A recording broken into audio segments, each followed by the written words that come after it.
Hey everybody, sorry it's been a few days since a full-length video on this channel. If you didn't see, I have been a little under the weather. I had to have some growths removed that were not great for my health. So that video is a previous one if you're interested in my well-being. But there's a different well-being we're going to be looking at today for a few minutes, which is Warner Bros. WB has made a lot of bad choices over the years. We've covered a lot of them. And one of the reasons why I talk about WB so much is not only have I, and I'll tell you just full disclosure, worked with them before in terms of like them reaching out to me, working for promoting events, things like that. But also one of the big ways I got my start on YouTube was the Batman Arkham series and covering that. It's something I still do to this day. I have a very big passion for these characters. And I've been on both sides. I have received some blessings from WB with like them giving me a couple free things over the years, not much, but a few. And I've received some bad things from WB with like them doing copyright claims and stuff, following the death of Kevin Conroy that was pretty fucked up. So I've been on the good and bad side of this company. And it's frustrating to watch over the years how they have both created some of the best entertainment from the West in terms of, East versus West with like Japan, China, Korea, all those things on the East. Then you have companies on the West like WB. And WB has created some of the best things out there and some of the worst, I would argue, in the West too. It's a very mixed bag. And there is a whole lot going on with this acquisition right now, where before there was a lot of hearsay, a lot of speculation when WB originally was essentially bought out by Discovery, and now Discovery is moving to split with WB. And I want to tell you just point blank, a lot of what you are hearing is hearsay. A lot of what you are hearing is assumptions and guesses. And I want to be forthright with you when I tell you that when I talk about this today, there are going to be some confirmed facts and confirmed quotes we talk about, but there's also going to be opinions here too. Things that I think could happen, things that might not happen for all I know. And you can make up your own mind on that and let history judge whoever was right or wrong, but at this point we're playing it by ear. Now, you all know that at this point it has been announced by David Zaslav, by Netflix, and by WB that Netflix is actually announcing their acquisition of Warner Bros. They are pursuing that acquisition. Now, does that mean it is for sure going to happen?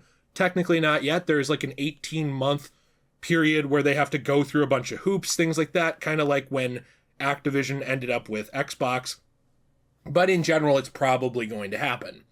So I do have a question of the day for you in general, which is, what are your thoughts on this outcome? Do you think it is a good thing? Do you think it will lead to positives for both of these groups? What about you? Do you think it will lead to good things for people who are actually fans and actually care about these characters? At the end of the day, I'm sure there are people who work at Netflix who are fans of Batman. I'm sure there are people who work at Netflix, even maybe in executive positions, who are fans of like Wonder Woman or Superman or The Matrix or any of these things, Looney Tunes.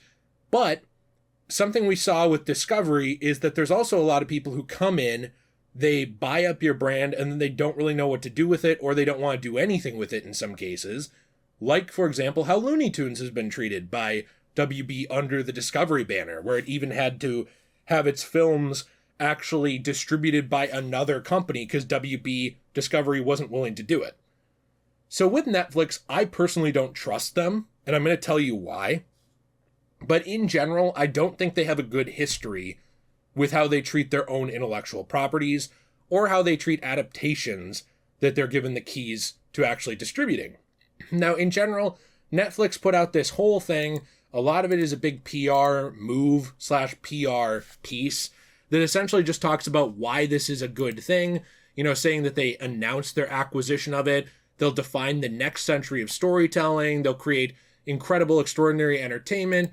And they did list out all these positives, talking about how, now the DC Universe will join Netflix's portfolio and we'll have things like Wednesday and all these things on here already, right? But we'll also have things like Game of Thrones, The Sopranos, Big Bang Theory. So basically their thing is just saying, look, we're going to bring a lot of value to people who subscribe to Netflix.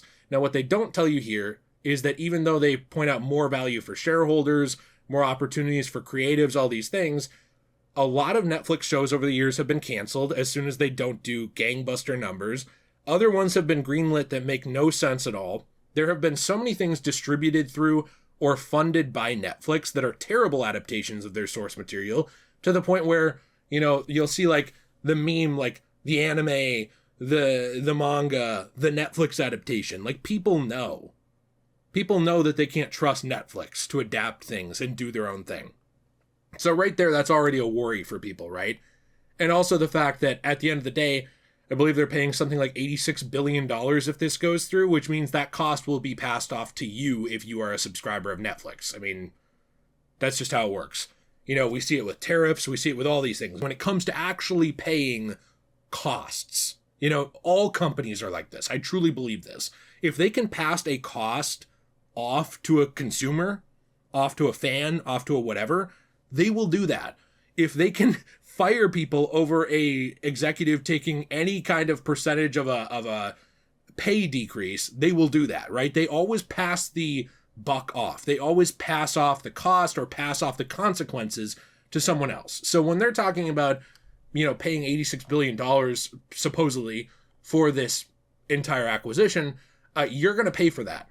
If you're a fan of these characters, that will be reflected in things like a toy price increase or a price increase in Netflix or a price increase in whatever. Now, at the same time with that, it's interesting because David Zaslav also did say that it's not going to lead to sweeping layoffs, or at least that it's unlikely, because Netflix's service, they want to keep as many people as possible because they don't actually have a lot, saying, I understand that the last couple of weeks have been disruptive and it's tough to read about every day and where we're going to end up, and the idea of coming together with another company, there are going to be some trepidations. I understand that, but it is a good fit. The intention is that they want to keep most people. Now, not all, obviously, that's never how it works, because they don't have a lot. They don't have a motion picture studio. They don't have a big gaming business. And so the fit feels very good for our employees, essentially claiming that this is good because a lot of people won't be fired. Now, that's just what's been said right now. I don't believe anyone's under contract to not fire anybody, so at the end of the day, it's up to the whims of the employer. Unfortunately, that's how a lot of this does work and has always worked. Now, that said, there's been a lot of comments around this that I don't fully understand that I will tell you right now. Like, for example, the understanding from a lot of people right now is that Zaslav will stay on in terms of at the head of WB, at least for a while. Now, I read before that this is just during the transitionary period, and I've seen other people say that it will be more of a permanent fixture. I don't really know. I don't really care that much. I don't think Zaslav did a super impressive job when at the head of this stuff before, but I also don't think he's the Antichrist like some people have portrayed him as. There's been a lot of things that have come out under his leadership that have been very good. And so at the end of the day, we have to wait and see what happens with that. What will this do to things like DC Comics? Honestly, I think probably nothing. Discovery wasn't really interested in comic books. They didn't really seem to care about it. And yet the comic book industry stayed around with DC. Now, at the same time, for me, what this comes back to is trusting Netflix. What do I think Netflix will do? What do I think Netflix cares about? And when we're looking at what they've done in the past, they have not cared about a lot of things that I personally care about. They have not cared about independent creative ventures, in my opinion. They have not cared about actually maintaining any kind of integrity when it comes to adaptations when they've been in charge of anything. So my hope and the understanding is that in general, WB will still maintain its own entity. It will still be able to make its own decisions, but it will be under Netflix, kind of like Discovery. And if that's true, this point doesn't necessarily mean anything, right? Like, if Netflix is not in charge of making those decisions, if they're just paying the bills, which really at the end of the day is going to be paid by consumers, but, they're the ones funding it on the surface, well then, it doesn't necessarily matter if they've done good things in the past, right? Because whether they've done good things or bad things, it'll be someone else making it. At the same time, there were also a lot of things that I think they've handled very poorly, like physical media, even with their own shows not getting full releases for physical media because they want to keep it, they really want to gatekeep it on their platforms. And I can think of several things like that. There have been a ton of their original shows that never got a single episode released physically on any kind of media. outside of Netflix's digital streaming platform, but also even shows like the earlier Marvel shows, when they were in charge of those, they only got, like 1 or 2 seasons each. They never really got their full run actually brought to anything because they didn't want you to be able to buy the show. They want you to have to subscribe every month. That is how they've always done their business. And so when we're looking at this too, there was a recent quote from co-CEO Ted Sarandos, who, yes, has more money and clout, whatever, than any of us combined, right? I'm sure he's doing great for himself, but I think has some of the dumbest takes imaginable about entertainment, saying that we're in a period of transition. Folks grew up thinking, I want to make movies on a gigantic screen and have strangers watch them and to have them play in the theater for 2 months and people cry and sold out shows. It's an outdated concept, claiming that the Netflix group is saving Hollywood, which is crazy to me because I think probably most of the things Netflix has made that are originals are garbage to mid. There's only a few I can think of that are actually really good. And even with things like Stranger Things, it's not universally beloved. I mean, most people who loved the show originally think it fell off. So even the things that are like their biggest winners are not like a 100% batting average. But it's funny because Sarandos also said that you have to listen to the box office and the consumer saying, what is the consumer trying to tell us? That they'd like to watch movies at home, thank you. The studios and the theaters are duking it out over trying to preserve this 45-day window. It's completely out of step with the consumer experience of just loving a movie. And what's weird about that is it's not necessarily true. What's out of touch, though, about this entire statement is the fact that it ignores all these socioeconomic problems. Ted's statement ignores things like COVID. It ignores things like we were all forced to stay indoors for like a year and not do anything. We didn't really have a choice there. And then other people were forced to go to work. And then some people were given money to survive. Others weren't. Some people got shafted during that. Others had disposable income still. That situation shafted the movie industry and a lot of people who did enjoy going out. Now, at the same time, when people wanted to go out again, prices had gone up. It felt like everything was more expensive. It's also ignoring things like people having less disposable income in general. People needing to cut corners and buy things like streaming services because they can't afford to buy DVDs, Blu-rays, things like that anymore. They just can't afford it. That's a problem with like our world, right?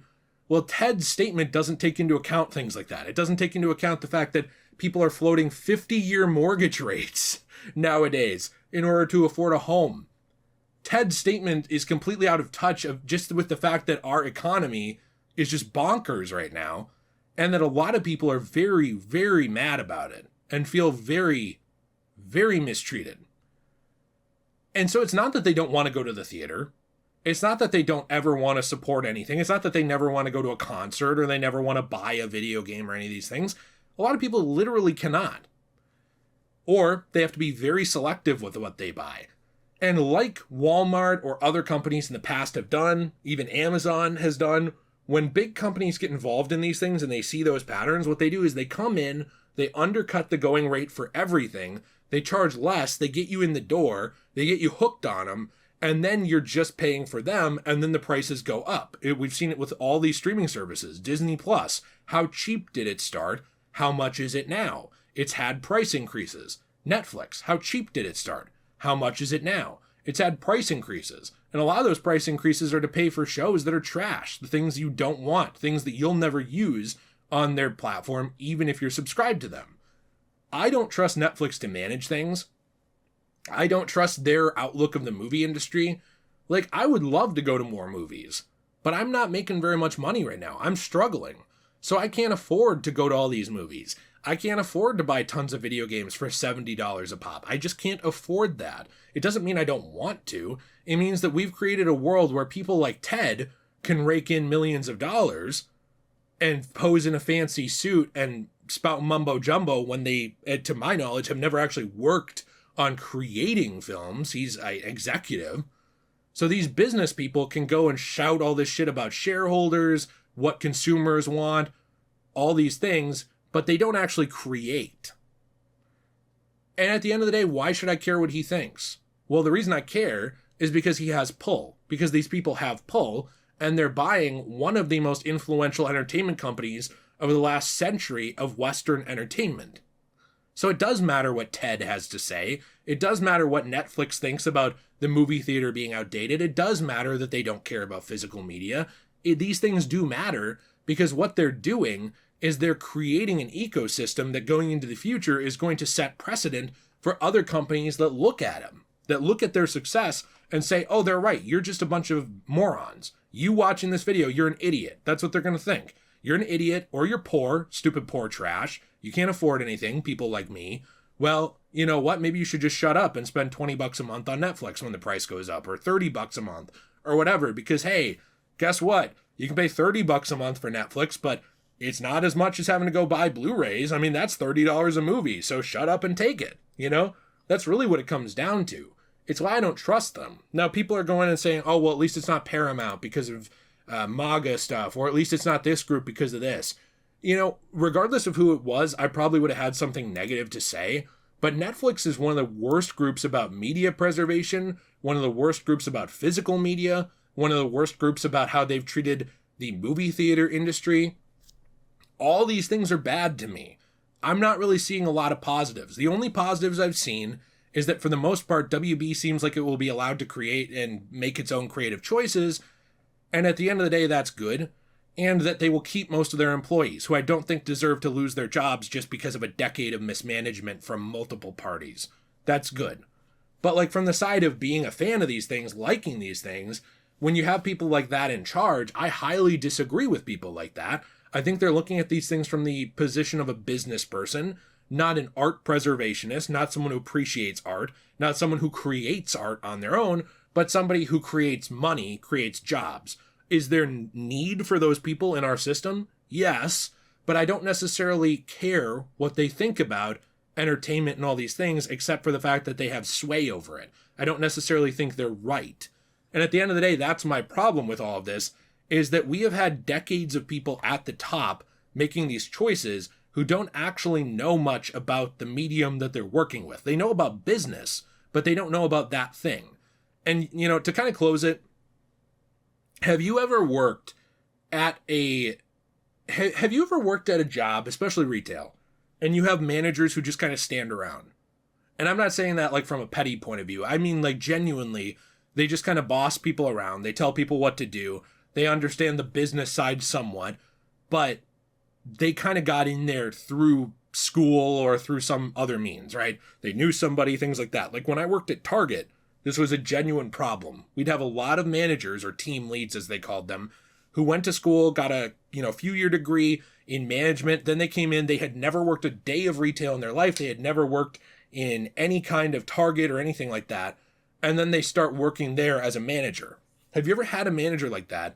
But then you also have had a manager who worked their way up, who has done those things, who will be right next to you pushing carts, or who will be right there next to you working a cash register if they're needed, instead of just standing there complaining about the other workers below them. To me, a lot of the people at Netflix and a lot of the people in charge of these things are people like that, who I believe are business people, who probably went to school for business, probably got rich off of it. They're probably more successful than me. They've got, money, women, cars, all this stuff, right? But they don't actually understand art.